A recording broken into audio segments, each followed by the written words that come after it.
तो दोस्तों अब हम इस चैप्टर में introduction to geometric dimensioning and tolerancing यानी इंट्रोडक्शन टू जीडीएनटी के बारे में देखते हैं।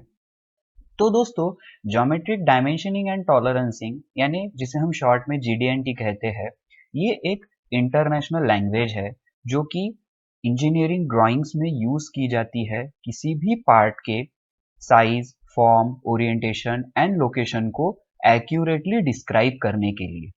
तो दोस्तों क्योंकि जीडीएनटी जो है वो उसमें हम line drawings, symbols, Arabic numerals का इस्तेमाल करते हैं, तो इसीलिए कहीं भी लोग हो, किसी भी भाषा का इस्तेमाल करते हो, वो इसे काफी आसानी से रीड, राइट और अंडरस्टैंड कर सकते हैं। तो दोस्तों यहाँ पे हम देख सकते हैं कि एक एग्जाम्पल दिया हुआ है और ये भी एक एग्जाम्पल है जिसमें हमने जीडीएनटी को अप्लाई किया हुआ है। तो ये सारे टर्म्स जो भी कुछ है इसे हम आगे देखेंगे, आप उसका टेंशन मत लीजिए अभी। अभी बस ये देखना है कि जीडीएनटी का हम इस तरह से इस्तेमाल करते हैं। तो जीडीएनटी एक इंटरनेशनल लैंग्वेज है बेटर ड्राइंग इंटेंट कम्युनिकेट करने के लिए। किसी भी पार्ट के अलग अलग इनएक्यूरेसीज को कंट्रोल करने के लिए हम जीडीएनटी का इस्तेमाल करते हैं दोस्तों। तो दोस्तों यह एक एग्जाम्पल है, एक कंपैरिजन दिया हुआ है कोऑर्डिनेट डायमेंशनिंग सिस्टम में और जीडीएनटी में। तो ये वही वाला सेम फ्लैंज का एग्जाम्पल है जो हमने कोऑर्डिनेट डायमेंशनिंग सिस्टम में देखा था। तो दोस्तों अगर हमें इसे और भी अच्छे से यानी एक बेटर वे से मैन्युफैक्चर करना है, तो हम इस तरह से इस कोऑर्डिनेट डायमेंशनिंग ड्राइंग को जीडीएनटी ड्राइंग में कन्वर्ट करते हैं। तो हम यहाँ देख सकते हैं कि ये एक कंप्लीट जीडीएनटी ड्राइंग है। अब दोस्तों यहाँ पे भी ये एक एग्जाम्पल है जहाँ पे ये दो प्लेट्स में हमने कोऑर्डिनेट डायमेंशनिंग सिस्टम और जीडीएनटी का कंपैरिजन दिया हुआ है। लेफ्ट साइड में जो है वो हमने कोऑर्डिनेट डायमेंशनिंग सिस्टम का इस्तेमाल किया है और राइट में जो है हमने जीडीएनटी का इस्तेमाल किया है। तो इस तरह से हम ये जो डायमेंशंस है उन्हें इस तरह से बेसिक डायमेंशन में कन्वर्ट करते हैं। तो ये सब हम आगे देखेंगे, आप फिलहाल इसका टेंशन मत लीजिए। अब दोस्तों यहाँ पे भी एक एग्जांपल है, ये एक प्लेट है जिसमें अंदर एक होल है, तो ये कोऑर्डिनेट डायमेंशनिंग सिस्टम है और ये जीडीएनटी सिस्टम है। तो इस तरह से हम एक सिस्टम को दूसरे सिस्टम में कन्वर्ट करते हैं।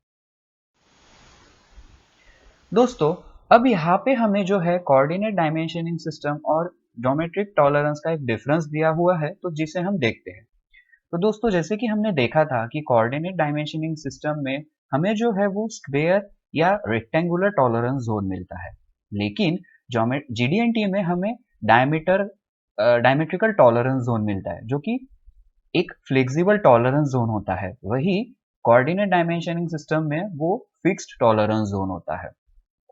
अब दोस्तों जीडीएनटी में जो है हमें क्लियर इंस्पेक्शंस क्लियर इंस्पेक्शन के लिए इंस्ट्रक्शंस दी होती है, जैसे कि हम डेटम्स का इस्तेमाल करते हैं, ठीक है। और उसी के कारण हम सारे जो डिस्प्यूट्स होते हैं उसे आसानी से एलिमिनेट करते हैं। वही कोऑर्डिनेट डायमेंशनिंग में हमें मल्टीपल इंस्पेक्शन रिजल्ट्स मिल सकते हैं, क्योंकि हमें पता नहीं होता कि एग्जैक्ट इंस्पेक्शन हमें कैसे करना है, क्योंकि उसकी कोई जानकारी हमारे पास दी नहीं होती है। तो उसके कारण जो है एक्सेप्टेड पार्ट जो है वो रिजेक्ट हो जाएगा या फिर रिजेक्टेड पार्ट जो है वो एक्सेप्ट हो जाएगा, तो स्क्रैप रेट बढ़ जाता है। तो इसी के कारण इसमें हायर मैन्युफैक्चरिंग कॉस्ट होती है और जीडीएनटी में इन सारे एडवांटेजेस के कारण इसका मैन्युफैक्चरिंग कॉस्ट जो है वो कम हो जाता है। तो दोस्तों ये कुछ जीडीएनटी के बेनिफिट्स है। जब भी हम जीडीएनटी का इस्तेमाल करते हैं तो कम्युनिकेशन जो है वो काफ़ी इम्प्रूव हो जाता है। जीडीएनटी के कारण हमें बेटर प्रोडक्ट डिज़ाइन मिलता है, प्रोडक्शन टॉलरेंस में हमें ज़्यादा फ्लेक्सिबिलिटी मिलती है और इन सारे एडवांटेजेस के कारण मैन्युफैक्चरिंग कॉस्ट जो है वो कम हो जाती है।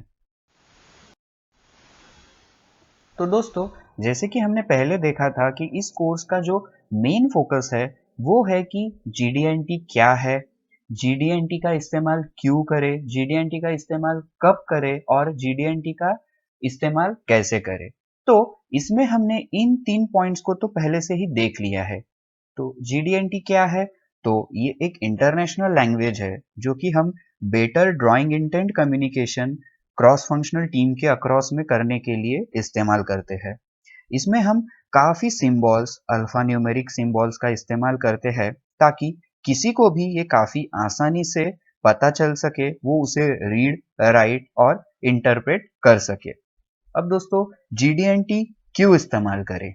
तो क्योंकि हमें प्रोडक्ट डिजाइन को इम्प्रूव करना होता है, प्रोडक्शन के लिए टॉलरेंस को इंक्रीज करना है, क्वालिटी को इम्प्रूव करना है और कॉस्ट रिडक्शन के लिए इस्तेमाल करते हैं। तो इसके लिए हम GD&T का बहुत ही ज्यादा इस्तेमाल करते हैं। अब दोस्तों GD&T कब इस्तेमाल करें? तो जब भी कभी हमें किसी पार्ट ज्योमेट्री पे साइज, फॉर्म, ओरिएंटेशन, लोकेशन का बेटर कंट्रोल चाहिए होता है, जो कि कोऑर्डिनेट डायमेंशनिंग सिस्टम से बिल्कुल भी पॉसिबल नहीं है, तो ऐसे सारे केसेस में हम GD&T का इस्तेमाल करते हैं। तो दोस्तों अब यहाँ से कोर्स में हमारा फोकस होगा कि GD&T कैसे इस्तेमाल करते हैं। Thank you.